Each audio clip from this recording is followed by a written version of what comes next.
ئێستا جەنابێت تەمەنت 29 ساڵە ئەوەندە ساڵانە ئەو کارەی وەکو گەنجێک ئیشت کردووە توانی وتر لەسەر پێی خۆت بوەستی ببی بەو شتانەی بەشێک لەو شتانەی کە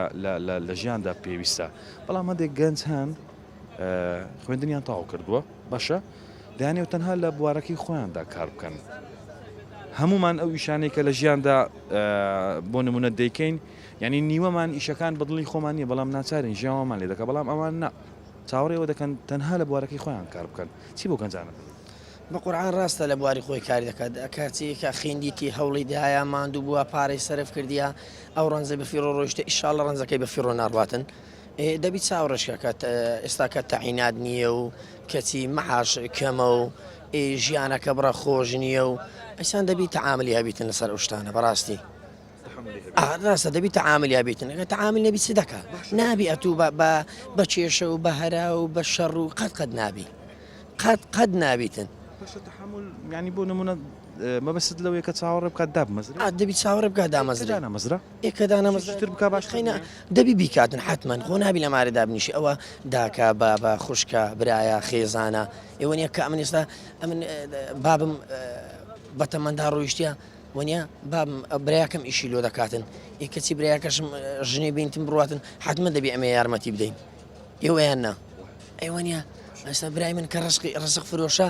ئێوە نیە خۆتە نابێت تاتای هەڕسقی بفرۆش هەڕسق نیە سبەنی ئیشگە حەمەلایاتی دەکاتن باشکەم لە جێشیدا دەمەزرێتن وەنیە لە زۆر بە هیوایەت لە خوای بەز الحەمدولله ئەدەبی قەنەعاتە بی ئینسان ئەگە قەنەعاتی نەبوو هیچی نابی ئەمن ئەگە قەنەعاتم نەبووە سەحابی 1 دیناری نەبوو بەس الحەمدولله لە خوای بەز باشە چی بۆ گەنجانە سەرەتا دەمێ بزانم ڕۆلی گەنج چۆن دەبینی ناو کۆمەلگای ئەمە گەنج بە ڕۆلی خۆی هەستاوە ڕۆڵی خۆی ئەکەن هیچی نبینی فەقیرەی هیچی نایبینی کە ئەتوو بریا من هیوایەتەکەم هەبی نایەتە دی زۆر زەحمەتە کەس ئەمن پیر بوومە 6 سار ئەمن هیوایەتەکەم لۆ چییە هیوایەتت هەبوو ئەدی کوونێم وەرە وڵا هیوایەتم زۆر بوو وەڵە وەکو هەموو شتێکی هیوایەتم بۆ باسکە واللهی زۆر پێ نەگەیشتیمە واللهی زۆرە واللهی زۆرم حەز لێ بوو یعنی ژیانم زۆر خۆش بی کە لە چی سیارەی نوێ مارین نوێ هەوڵیشم زۆر بوودا بەس کەچی نەبی خۆ بە شەڕ و گارەگار نیە مناقەشە لەگە ئەڵڵای ناکرێ ئەوە ڕسق لە دەست ئەڵڵایە ئیشاڵە دێتە دیش قوربان